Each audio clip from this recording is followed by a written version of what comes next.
Hi everyone, it's Mary Kay here, and I'm the Grammy from Grammy Square. Today I'm going to show you the absolute easiest way to create 3D text in Illustrator. I'll click on New File. Letter's already selected, so I'll just click on Create.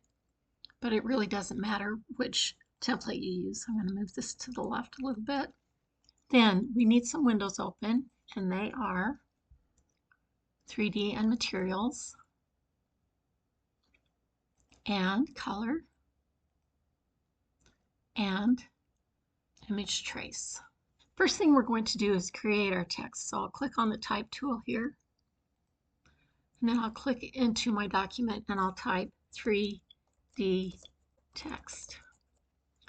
Then click on the selection button here, and then we'll use a handle to make this bigger, stretch it out, whatever we want to do. You can also just click in the middle and move it, make it a little bit bigger. I do not like this font, so I'm going to change it. Color window, we have a character tab. I'll click on that. Click on the drop down arrow and I'll choose one that I like a little bit better, which is Apple Peach. Now it's a little bit too big, so I'll make it smaller. Then click on the Object menu and choose Group. And at that point we can change the colors. So a couple of ways we can do that. If you have Swatches tab, you can click on one of those, or on the color window, click on Color and then just choose a color that you like. And I like kind of a nice light blue. Then click on the Object tab again and choose Rasterize. Say OK. And then we're going to trace our image. So on the Image Trace window, click on the Mode and choose Color, so we retain the color.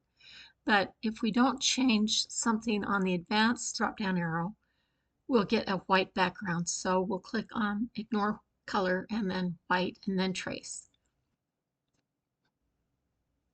Then if you move this away from the artboard, you can see it does not have a background on it. Now we can inflate it. So on the 3D and Material window, click on Inflate. And there you go. It's inflated. It's 3D. I do like it a little bit more shiny. So I'll click on Materials and then go down to Properties, and I'll increase the metallic, decrease the roughness a little bit, and then I'm done. There you go. Super easy. You can click on File and Export and then put it where you want it to go. Thanks for watching.